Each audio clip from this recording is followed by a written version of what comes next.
Hello, it's Andrew Harrison here. Welcome to one of our occasional Emergency Cast special editions. With his trademark deviousness, Rupert Murdoch announced his decision to step down from the chairmanships of both News Corp and Fox after we'd recorded today's edition of the main podcast. So we couldn't talk about one of the most seismic and long-awaited days in media. Murdoch's surprise move brings to an end, formally at least, a 7-decade reign over global media.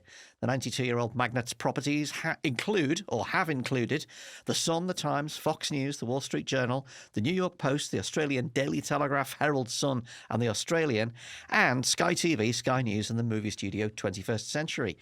In a low blow to fans of Succession, Murdoch immediately named his son Lachlan as chairman of both remaining companies, but his departing message to staff struck a very ominous note. "I will be watching our broadcast with a critical eye, reading our newspapers and websites and books with much interest, and reaching out to you with thoughts, ideas and advice," he wrote.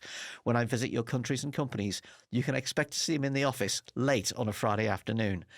So what will a post-Murdoch world look like, and how post-Murdoch will it really be? I'm joined by somebody who knows Murdoch world very well. Political scientist Dan Cassino, professor of government and politics at Fairleigh Dickinson University in Madison, New Jersey, executive director of FDU Poll, and author of Fox News and American Politics, How One Channel Shapes American Politics and Society. Hello, Dan. Thanks for joining us. My pleasure as always. So the first question that springs to mind, obviously, is why now? I mean, Murdoch used to tell his underlings that he'd only leave News Corporation in a pine box. So I think we are past a crisis point to some extent with Fox News. And I think Rupert Murdoch saw this is a time, if you're going to ever hand things over, this is the time to do it. If we learn nothing else from Succession, it's that if you wait until you actually die, things are going to get real messy. So it's good to pass things over when you're actually still around and still able to exercise some control. And I think that letter he sent, the last part where he says, "I am still going to be checking up on what's going on," is really important here, saying basically to smooth the transition to say, I'm still going to be watching it. We're still going to be making sure that you're doing the way I would run things. And I'm still going to be here as a backstop. Yeah, I hate to go Succession so early, but hey, you did it first. That quote about appearing late Friday afternoons, it almost mirrors the scene where Logan appears in the newsroom at ATN and he's standing there shouting, "I fucking love it, you're fucking pirates." And 2 episodes later, he's dead. Is Murdoch really giving up control? We actually have seen him moving back on control quite a bit over the past couple of years. I mean, his son Lachlan has been in charge of Fox News in the U.S. for some time now. And in the past couple of months, we've seen him able to assert more control.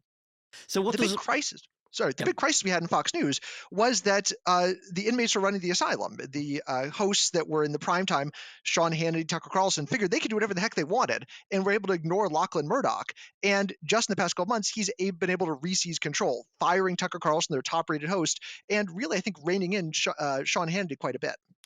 So, this raises a question about if Lachlan has been not quite the iron fist that Rupert has been in the past, what does that bode for the future of the empire? Well, what we've seen is that in the past, Rupert Murdoch was able to really have tight messaging control. If you look at his newspapers and media properties across the world, he was pushing one set of political values.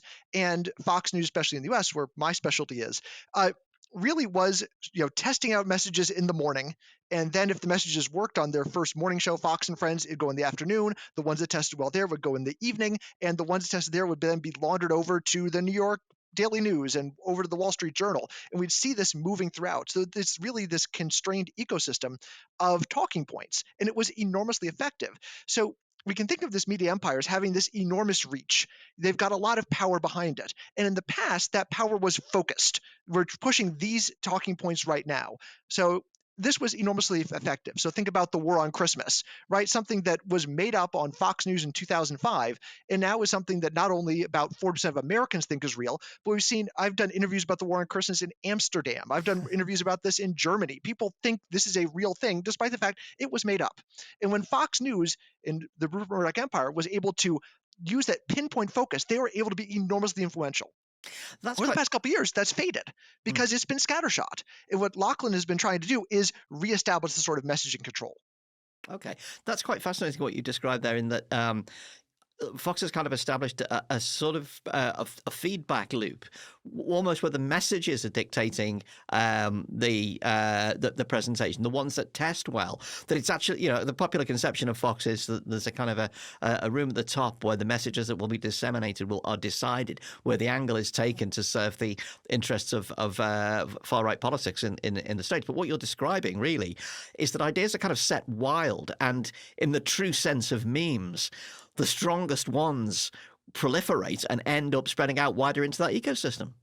Yeah, it's very Darwinian. I mean, it is competition. And if you watch, this is why people make fun of Fox and Friends so much, because they say wild stuff on that show. They're just throwing stuff at the wall to see what sticks. But inevitably, some of it sticks. They've got a couple hours to just say whatever, and they get mocked a lot. But the stuff that works really, really works well. So the decision for Murdoch to step back comes at the end of a very brutal couple of years, as you've said. Fox had to pay $787 million to settle the lawsuit over its claims that Dominion voting machines were used to steal the presidential election. Roughly 2/3 of the Fox Corporation's net annual income that amounts to. How central was the Dominion catastrophe to what has happened to Fox? I mean, is the shaming of Fox and maybe the breakdown with that symbiotic relationship with Trump world kind of what has triggered this move? So I think that what happened with Dominion is that provided an excuse. So we did see over the past couple of years, the primetime hosts thought they were untouchable. Tucker Carlson's I'm the most popular host in America. I can say whatever the heck I want. And when management told him to tone it back, you're making us look like white nationalists, he said, no, I'm going to do what I want to do. I've got 2 million, 3 million viewers a night. I can do whatever I want. And what we saw is after that lawsuit, Fox higher up said this was their excuse for Lachlan and his for the people who work for him to say, no, we need to crack down. We need to show that there really is control. We need to make sure these people aren't saying these things that are going to hurt the bottom line. They were able to make the case to the board and to the rest of the company that letting these hosts say whatever the heck they wanted wasn't good. Well, maybe it was good TV, but it wasn't profitable anymore. And they need to have that sort of tighter control, which of course wound up meaning Lachlan had a lot more control over what the messaging was going to be and was able to take out these folks like Sean Hannity and Tucker Carlson, who were really pushing the line and out of their control. Hmm.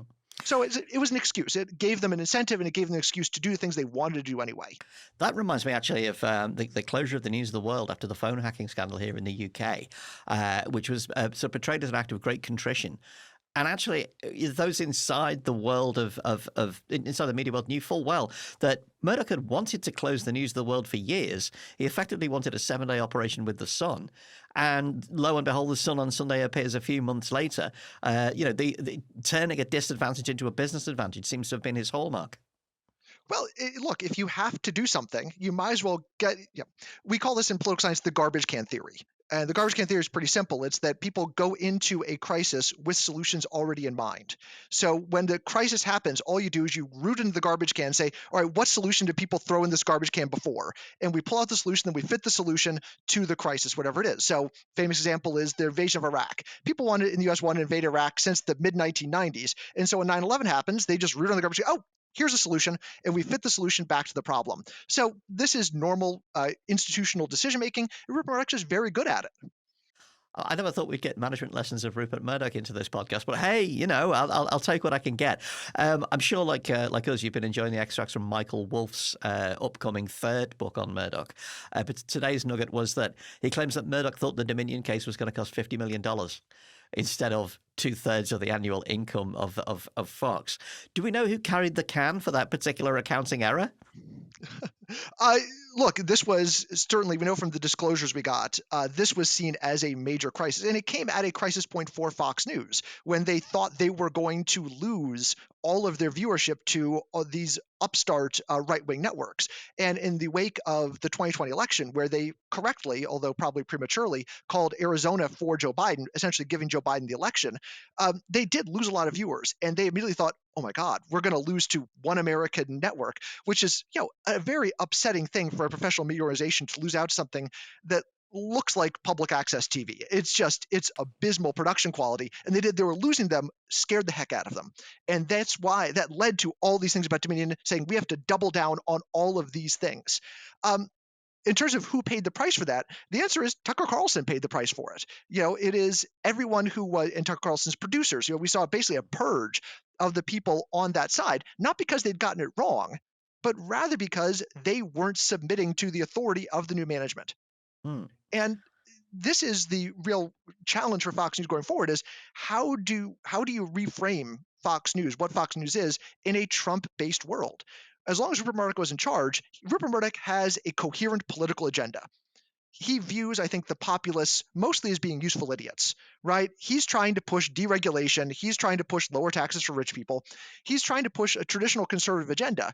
And he's trying to do that. He's using populists in order to do that. I don't know what Lachlan Murdoch's politics are. I don't know is he pushing that same political agenda? Is he just trying to make money?